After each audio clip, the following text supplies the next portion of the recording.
você abrisse a sua Bíblia, por favor, no livro de Malaquias, capítulo 2. Abra aí a sua Bíblia, o livro de Malaquias, capítulo 2. Nós vamos hoje estudar sobre um tema importante que está aqui em Malaquias 2. Tá? Nós, na semana passada, na última quarta-feira, vimos o tema que estava relacionado à adoração. E depois de Malaquias tratar dos pecados dos sacerdotes relacionados à adoração, Malaquias voltou-se então para a nação como um todo. E Malaquias confrontou os homens, principalmente, que faziam más escolhas nos seus relacionamentos amorosos. Malaquias fez isso aqui no capítulo 2. O profeta, ele trouxe à luz novas evidências do fracasso de Israel em responder ao amor de Deus, à aliança de Deus com o seu povo. Ele fez isso condenando a infidelidade do povo na sua aliança com Yahvé. E aqui no capítulo 2, Malaquias vai condenar outro ponto fundamental. No capítulo 1, ele condenou a questão da adoração imperfeita.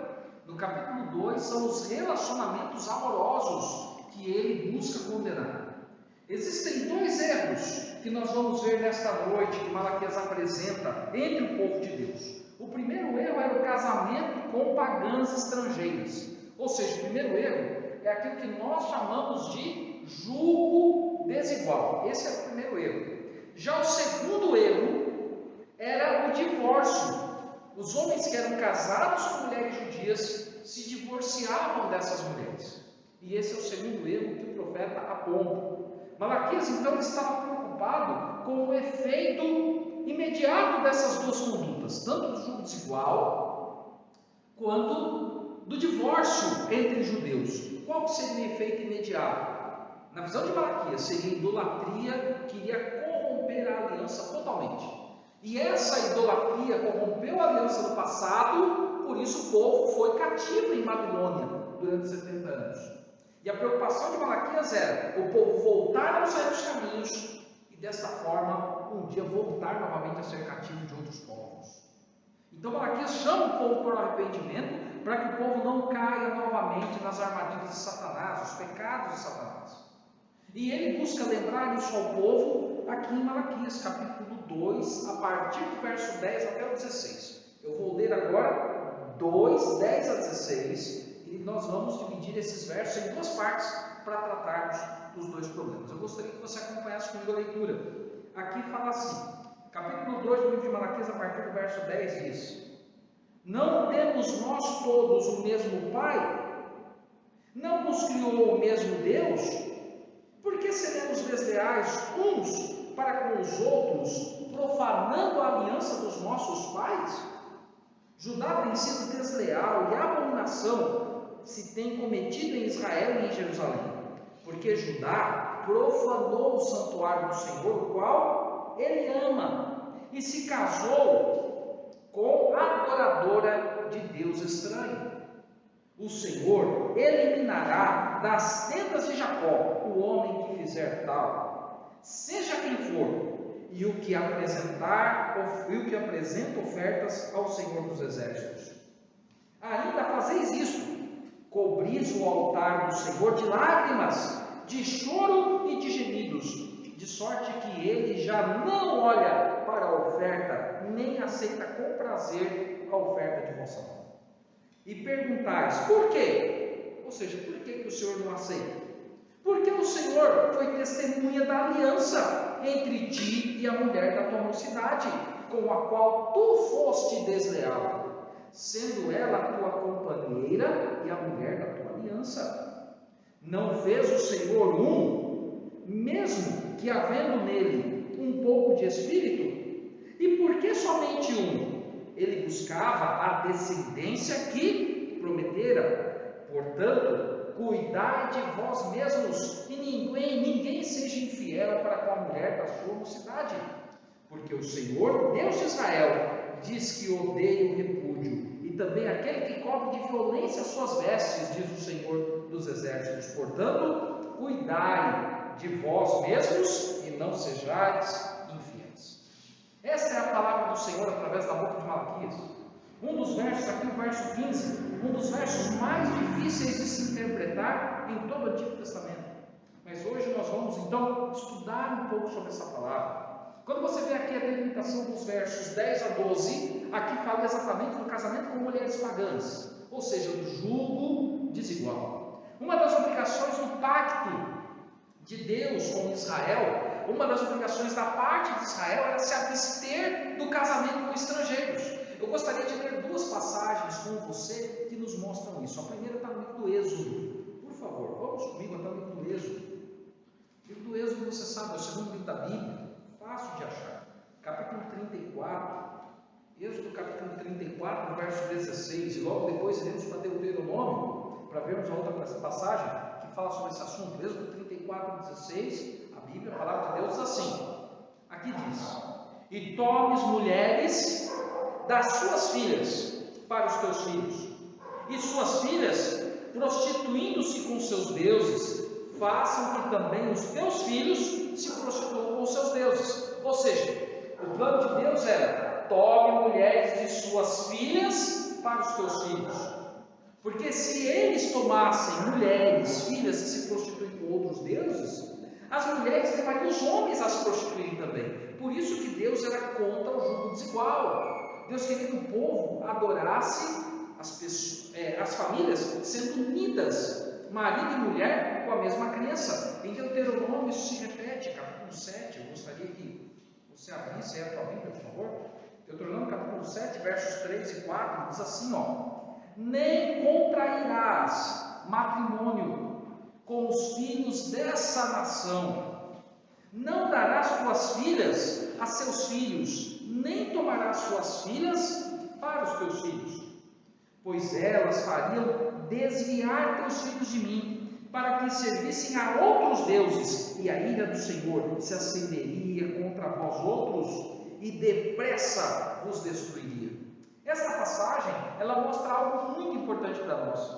Aqui Deus está alertando o povo de Israel, porque o povo tomaria posse da terra prometida, mas o povo não poderia tomar por esposa as mulheres das outras nações. Por que o povo não poderia tomar por esposa as mulheres das outras nações?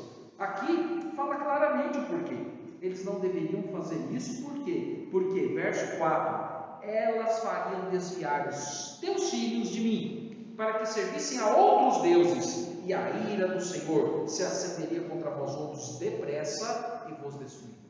Ou seja, o jugo desigual pode muitas vezes levar as pessoas exatamente à idolatria. Por isso que esse não era o plano de Deus para o povo de Israel.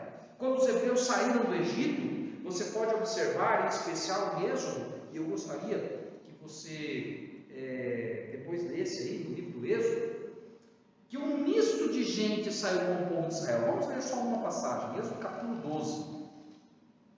Aqui em Êxodo capítulo 12 fala sobre isso. Olha o que diz aqui. Êxodo capítulo 12. Livro do Êxodo, no capítulo 12, no versículo 38. Aqui diz assim, Êxodo 12, 38. Subiu também com eles um misto de gente, ovelhas, gado e muitíssimos animais. Aqui esse misto de gente que sobe com os judeus, saindo do Egito e indo em direção à terra prometida, eram provavelmente egípcios, que provavelmente tinham casado com o povo de Israel. Na realidade, isso sugere que muitos hebreus haviam casado com mulheres egípcias e mulheres judias com homens egípcios. Vamos ler duas passagens que falam sobre isso. Levíticos, capítulo 24. Por favor, abre aí a tua Bíblia. Levíticos 24, verso 10. Aqui a Bíblia, em Levíticos 24, verso 10, fala assim, apareceu entre os filhos de Israel o filho de uma israelita, o qual era filho de um egípcio. O filho da israelita e certo homem israelita contenderam no arraial. Vejam bem, então aqui nós vemos a história de uma mulher judia que era casada com um homem egípcio e eles tinham um filho. Então, quando o povo foi lá para a terra estrangeira, foi para o Egito, lá eles se misturaram. Esse não era o plano de Deus. Não era. Por isso que Deus, em Deuteronômio, no Êxodo, ele fala assim, agora vocês vão assumir a terra prometida. E lá eu não quero que haja mistura. Por quê? Porque se houver mistura, a mistura pode levar à idolatria. A idolatria levará a Deus ficar irado contra o povo. e essa ira de Deus levaria à destruição do próprio povo. Então, isso não poderia acontecer. O livro de Números, ainda no capítulo 11, também fala sobre esse tema. Capítulo 11, verso 4. Olha o que diz em Números 11, verso 4. Aqui diz assim, ó. Livro de Números, capítulo 11, verso 4 diz: E o populacho que estava no meio deles veio a ter grande desejo da comida dos egípcios, pelo que os filhos de Israel tornaram a chorar também e disseram: Quem nos dará carne a comer? Ou seja, o populacho que havia no meio deles eram provavelmente egípcios, que estavam no meio do povo de Israel, estavam felizes com o maná que caía do céu, o dom de Deus. Eles queriam a comida do Egito, eles estavam com saudade daquilo que eles se alimentavam lá. E eles queriam voltar a comer aquilo, por isso ficaram reclamando contra Deus. Os israelitas, então, eles pecaram grandemente quando se misturaram com muitas pessoas estrangeiras. A Bíblia mostra isso. Não porque Deus não quisesse que se misturasse com o estrangeiro em si, mas o problema era quando isso acontecia e era levado à idolatria. Olha só, os israelitas, por exemplo, sofreram com as mulheres de Midian em Baal-Peor, como mostra em Números capítulo 25, onde houve prostituição e a ira de Deus se acendeu contra aquele povo. Também na época de Esdras e Neemias, se você olhar no livro de Esdras no capítulo 9, o livro de Neemias no capítulo 13, fala que quando o povo voltou lá do cativeiro babilônico e tomou posse ali da terra novamente, o povo tinha que reconstruir Jerusalém. Um dos pecados do povo que levava à idolatria era exatamente eles terem casado com mulheres estrangeiras daquela região, pessoas que tinham tomado posse da terra, enquanto os judeus eram cativos na Babilônia. E no livro de Neemias, a ideia do líder foi tão forte que Neemias falou para aquele povo expulsar as mulheres. E os líderes religiosos, os líderes civis da época, mandaram suas mulheres e seus filhos embora, exatamente porque aquilo não era aprovado por Deus. Ou seja, aquilo gerou um grande problema para eles. Ainda hoje, Deus não é a favor do jugo desigual, porque tem muita gente que pensa assim: mas não tem problema não, todo mundo crê em Deus, vamos ter o jugo desigual, Deus vai abençoar, Deus vai fortalecer. Só que na realidade, Deus não é a favor do jugo desigual, porque o jugo desigual gera lares divididos. O jugo desigual, às vezes, ele pode ocorrer entre um adventista e uma pessoa sem fé, entre o adventista e uma pessoa que tem fé, mas é de outra denominação, com outros costumes, com outra interpretação bíblica, com outra mentalidade. Às vezes, entre um adventista e até um outro adventista, porque às vezes o adventista, ele pensa assim: olha, eu quero seguir a palavra de Deus, e o outro fala assim: olha, eu sou adventista, mas eu quero seguir a minha vontade. Se isso acontecer, há jogo desigual do mesmo jeito, há problema no lar, há separação. Por isso não deve acontecer, as pessoas têm que andar unidas, esse é o plano de Deus. Agora, na segunda carta de Paulo aos Coríntios, eu gostaria que você lesse o livro, o apóstolo Paulo faz uma severa repreensão contra o jugo desigual. Novo Testamento, e a mensagem de Paulo, é claro que é uma mensagem para nós hoje, assim como as demais. Segunda carta de Paulo aos Coríntios, capítulo 6, a partir do verso 14, olha o que diz aí.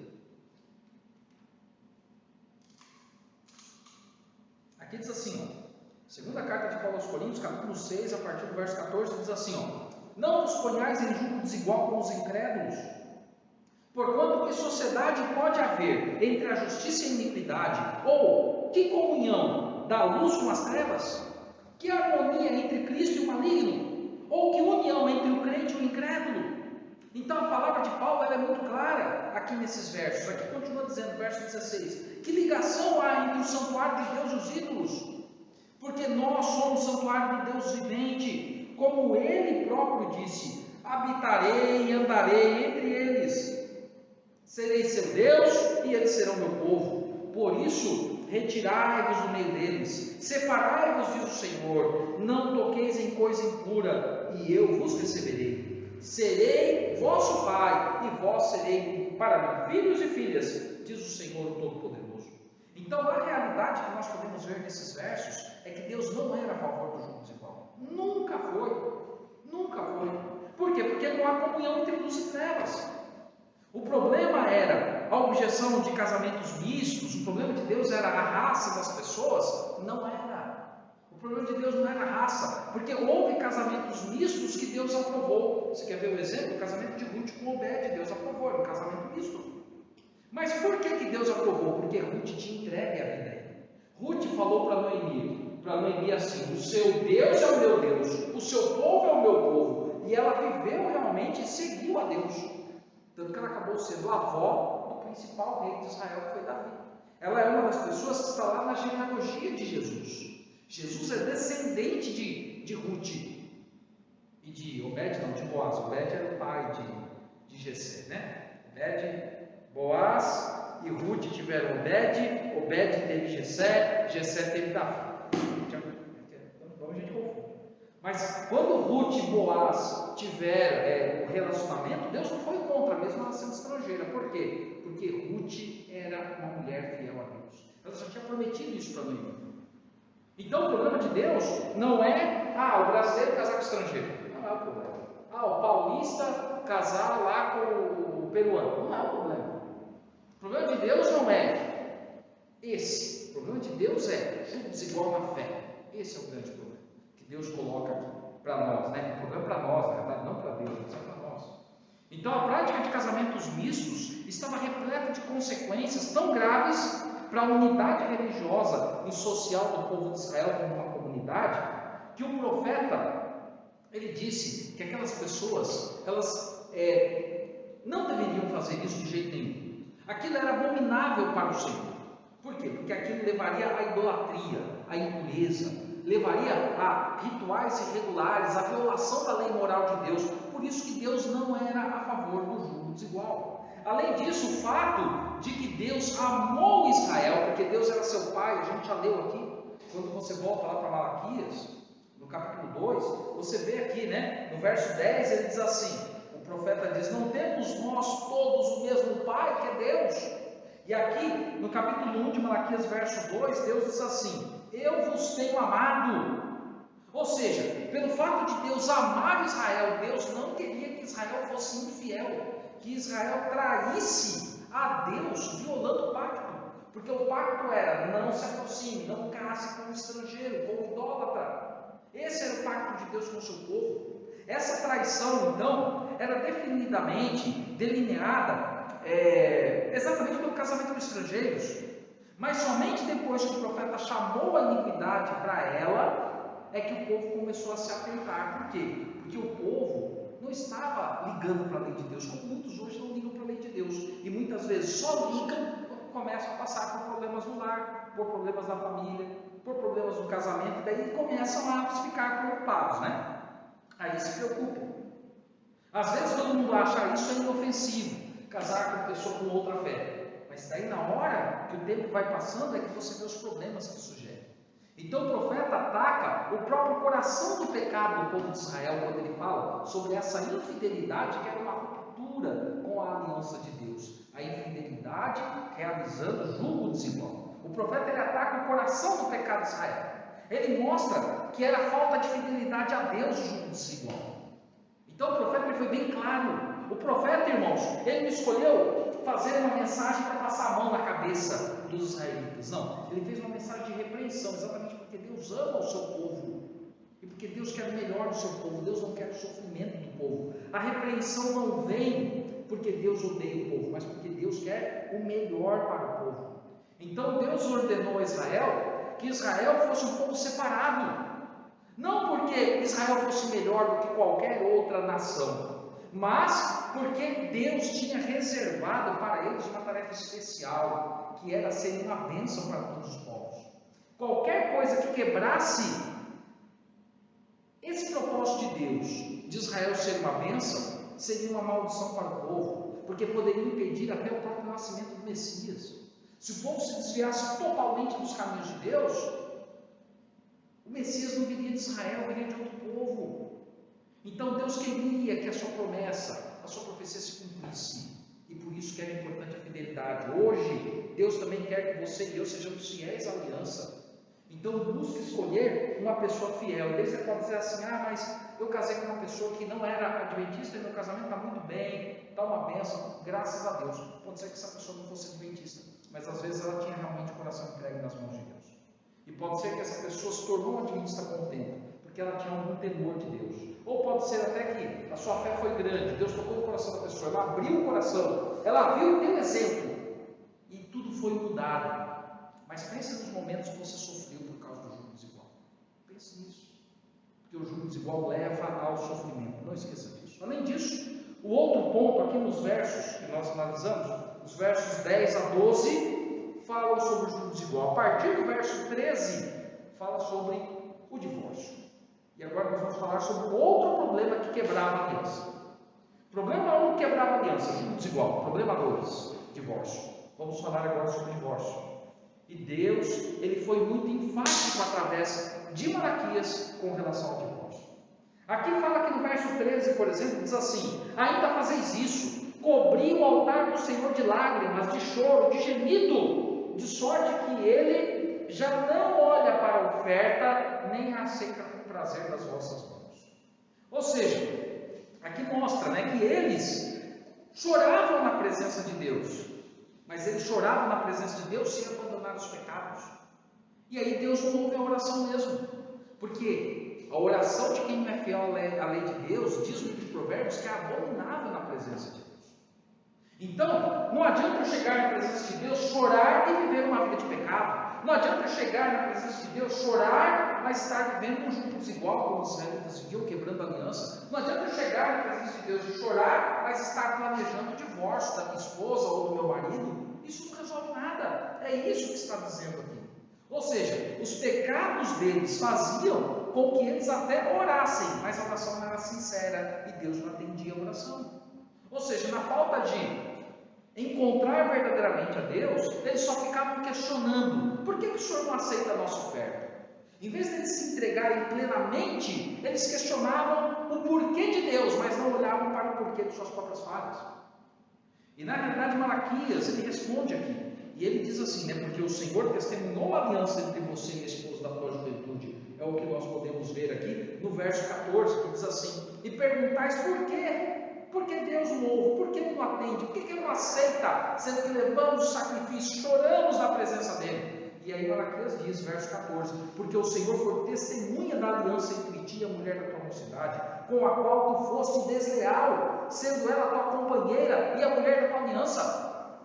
Provavelmente um dos problemas que estava acontecendo com os israelitas ali é que eles, segundo a maior parte dos comentaristas, eles estavam vendo as suas mulheres envelhecerem, cansadas, com filhos, olhavam para elas e desprezavam elas e falavam: quer saber, eu vou arrumar outra. Essa aqui, eles olhavam para a mulher como se ela fosse um carro, está velho já, vamos pegar um novo. Isso para Deus não existe. O que Deus quer, e fala no livro de Provérbios, é que devemos nos alegrar com a mulher da nossa mocidade. É isso que Deus quer. Às vezes você conheceu uma moça lá, quando você tinha 15, ela tinha 14, 13, 16, começaram a namorar. Minha mulher um dia mostrou para mim, na internet, uma pessoa que estava falando lá que conheceu uma pessoa que teve 6 filhos. Olha quanto filho, hein? Pela madrugada, 6 de uma vez só. Foram 6 gêmeos, eu não sei nem como é que é o nome disso. Mas assim, ela estava falando para mim. O rapaz começou a namorar a moça com 9 anos, olha que bonitinho. Não é legal? Não estou falando que é para você deixar o seu filho com 9 anos namorar, não estou falando isso. Olha que bonito. Começaram a namorar com 9 anos, era criança, nem beijava nada, mas eles fingiam que era namoradinho. O tempo passou. Quando eles tinham lá 13, 14 anos, começaram a namorar de verdade mesmo e casaram. Tiveram 9 filhos, olha quanto filho, hein? Pela madrugada, já amor, né? Mas olha só, 6 de uma vez só, coitada da mulher, aquela barriga enorme assim, pela madrugada, ela era magrinha naquela barriga. Nossa, parecia aquela mulher que uma vez apareceu na televisão e não tinha nenhum filho, tinha uma como é que fala? Uma bola na barriga, né? Há muitos anos atrás. Mas essa não, essa tinha mesmo, que mostrou a barrigona inchada, e ela com dor, e teve que ter o filhinho antes do tempo, porque não aguentava mais de dor, a mulher ia morrer tanto filho dentro da barriga. Eram 6 de uma vez só. A minha mulher contou para mim a história, que ela tomou remédio para ter um, porque ela era filha única, ela tinha 3, ela queria ter o quarto. E daí, ela tomou um remédio para ter um. E nasceram 6. É bastante, É bastante. Daí, porque agora ela tem 9. Mas olha só que coisa interessante. Começaram a namorar jovens. E você olha para o marido dela, você olha para aquele barrigão, ele pensando no futuro, 9 filhos. Mas ele não abandonou a mulher da mocidade. Não abandonou. Por que às vezes a gente olha para a esposa e fala: eu vou abandonar? Às vezes a gente conquistou tanta coisa na vida, não, agora eu me cansei. Agora eu estou cheio disso. Esse não é o plano de Deus para nós. Não era o plano de Deus para o Israel. O plano de Deus é: alegra-te com a mulher da tua juventude. Olha para aqui, o Robson escreveu, é sextuplos. É isso aí. 6 são sextuplos. É muito filho, né? Toda madrugada. Se 2 já dá trabalho, imagina 9. É difícil. Mas Deus tem misericórdia. O importante é que eles se amam. Agora, a grande questão é: se amam e vão encarar criar 9. Isso não vai ser motivo de divórcio. Porque esse não é o plano de Deus. O plano de Deus é que nós todos casamos, vamos vencer as lutas. Todo mundo vai ter luta, vai ter dificuldade. Tem gente que casa 1, 2, 3, 4 vezes. Não deu certo, vou separar.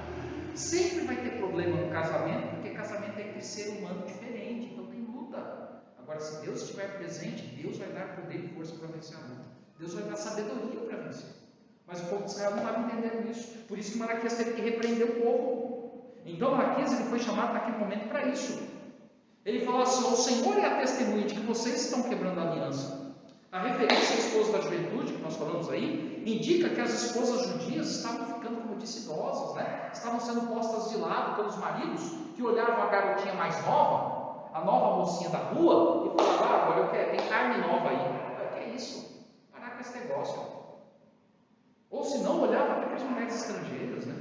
O divórcio, então, estava destruindo o propósito de Deus, o propósito criativo de Deus para o seu povo. Essa abordagem de Malaquias enfatiza que o casamento não pode ser destruído, e o próprio Jesus falou sobre isso. Agora eu convido você a abrir a Bíblia comigo no livro de Marcos, no capítulo 10, para nós analisarmos um pouquinho a questão do divórcio. Olha só, Marcos capítulo 10, abra aí a tua Bíblia, por favor. Então, Marcos capítulo 10, a partir do verso 2, diz assim, ó: e aproximando-se alguns fariseus, o experimentaram Jesus perguntando-lhe: é lícito ao marido repudiar sua mulher? Ele, Jesus, lhes respondeu: que vos ordenou Moisés? Tornaram eles: Moisés permitiu lavrar carta de divórcio e repudiar. Mas Jesus lhes disse: por causa da dureza do vosso coração é que vos deixou escrito esse mandamento. Porém, desde o princípio da criação, Deus os fez homem e mulher. Por isso, deixará o homem o seu pai e mãe, unir-se-á à sua mulher, e com sua mulher serão os dois uma só carne, de modo que já não são dois, mas uma só carne. Porquanto o que Deus ajuntou, não separe o homem. Essas são as palavras de Jesus. Jesus ele é bem claro, irmãos, em suas palavras, mostrando que o vínculo matrimonial é indissolúvel de acordo com a vontade de Deus. O problema maior nesses casos era que eles estavam se afastando da aliança, abandonando a esposa judaica. Eles estavam rompendo uma aliança com a mulher e a aliança com Deus também, que fizeram na presença de Deus quando aceitaram casar. Então isso é o que estava acontecendo. Ao se divorciarem das esposas legais, eles estavam violando um princípio fundamental da relação matrimonial, que é o princípio de que dois se tornam um. E eles estavam fazendo isso. Ao se casarem com, às vezes, filhas de deuses estrangeiros, eles perturbavam a unidade da adoração de Israel. E ao se separarem, eles também perturbavam a unidade da adoração de Israel. Apesar de se tratar, o verso 15, como eu falei, de um texto difícil, provavelmente o mais difícil de todo o Antigo Testamento, há uma lição clara aqui para cada um de nós. E que lição é essa? A lição é que no casamento o homem e a mulher se tornam uma só carne, que é o que fala no verso 15. E Deus ele é um parceiro nessa união. Deus abençoa a união onde homem e mulher são uma só carne, como diz em Gênesis, capítulo 2, verso 24. Eu quero ler com você para relembrar apenas, para relembrar a tua mente. Muita gente conhece a passagem. Gênesis 2, 24. A Bíblia fala assim, ó, olha o que diz no Gênesis 2, 24. Por isso deixa o homem, pai e mãe, e une-se à sua mulher, tornando-se os dois uma só carne. Então esse é o plano original de Deus, no mundo onde não havia pecado, no mundo lá no Jardim do Éden. Esse é o plano original de Deus. E se você olhar outras passagens, você vai ver que essa união de uma só carne tem que ser de acordo com a Bíblia até a morte. Veja o que diz em Romanos capítulo 7. Romanos capítulo 7, versos 1 a 3. O ideal de Deus que está ali em Malaquias é repetido pelo apóstolo Paulo, onde ele fala assim, ó, porventura, Romanos capítulo 7, a partir do verso 1, porventura ignorais, irmãos, pois falo aos que conhecem a lei, que a lei tem domínio sobre o homem toda a sua vida. Ora, a mulher casada está ligada pela lei ao marido enquanto ele vive, mas se o mesmo morrer, desobrigada ficará da lei conjugal, de sorte que será considerada adúltera, se viver ainda o marido unir-se com outro homem. Porém, se morrer o marido, estará livre da lei e não será adúltera se contrair novas núpcias. Então, o que nós vemos aqui, claramente, é que a ligação é até a morte. Agora, pode ainda haver o divórcio? Pode. No caso de adultério, é o único caso citado lá em Marcos e também citado em Mateus. Marcos, a gente já leu capítulo 10, Mateus capítulo 19, eu quero ler com você. É o único caso onde Deus permite que haja a separação. E isso por causa da dureza do coração humano. Mateus capítulo 19, verso 9, a Bíblia fala assim, Mateus capítulo 19, verso 9, a Bíblia diz assim, olha o que diz aqui, ó. Mateus 19, 9 diz, eu, porém, vos digo, quem repudiar a sua mulher, não sendo por causa de relações sexuais ilícitas, e casar com outra, comete adultério, e o que casar com a repudiada também comete adultério. O único motivo autorizado por Deus é relação sexual ilícita, ou seja, é adultério, sexo fora do casamento. Aí você pode falar para mim assim, mas e se no marido bate em mim, posso separar? Claro que você pode. É um direito seu, sim. Se ele bate, ele é um vagabundo, sem vergonha. Desculpa a expressão dura, mas vocês lerem isso, vocês da igreja, você é vagabundo mesmo. Se bate na mulher, é vagabundo. Não presta. Só se, não sei, acontecesse uma tragédia, lá os dois saíssem na mão, os dois lutassem e os dois ficassem pelo outro, porque um está soltando o outro. Mas assim, o marido, não é assim normalmente que acontece. O que acontece é que o marido vai lá e espanca a coitada da mulher. Se faz isso, é vagabundo e merece para cadeia. Tá bom? Aí a mulher tem que largar mesmo. Só que mesmo largando, de acordo com a Bíblia, ainda está ligada a ele, enquanto vive. Porque não teve adultério. É duro. Por isso que a gente tem que pensar antes de casar. Malaquias, ele está levando o povo a pensar antes de casar. E é o que a gente tem que pensar. Antes de casar, pensar.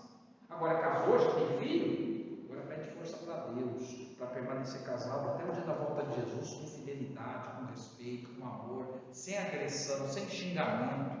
Fidelidade é o que Deus quer de nós. A intenção original de Deus era então que um homem e uma mulher se dedicassem um ao outro por toda a vida. O divórcio, por motivos que não se encontram na Bíblia, e na realidade o único divórcio que está na Bíblia é por causa do adultério. Ainda que legais aqui no Brasil, pela lei humana, causam tristeza ao coração de Deus. E o Senhor ama os seus filhos. Por que nós temos que entristecer o coração de Deus por causa das nossas más escolhas? O Senhor então condena fortemente os homens nos dias de Malaquias, que ao se divorciarem da esposa legítima, violavam o princípio fundamental da unidade da relação conjugal. E o verso 16 mostra mais uma vez que Deus odiava o divórcio. Capítulo 2 de Malaquias, verso 16, que diz assim, ó, porque o Senhor Deus de Israel diz que odeia o repúdio e também aquele que cobre de violência as suas vestes. Deus odeia o repúdio, Deus odeia o divórcio, Deus odeia a separação. Deuteronômio 24, versos 1 a 4 já fala sobre isso. Nós lemos Marcos capítulo 10, que também fala sobre esse desejo de Deus de não haver divórcio entre o seu povo. Então, nós vemos aqui que essas palavras são fortes. Quem sabe uma das palavras mais fortes do Antigo Testamento relacionada ao divórcio é essa: Deus dizendo, eu odeio o repúdio, eu odeio o divórcio, eu odeio a separação. Mas a verdade é que Deus odeia mesmo. E será que nós vamos amar aquilo que Deus odeia?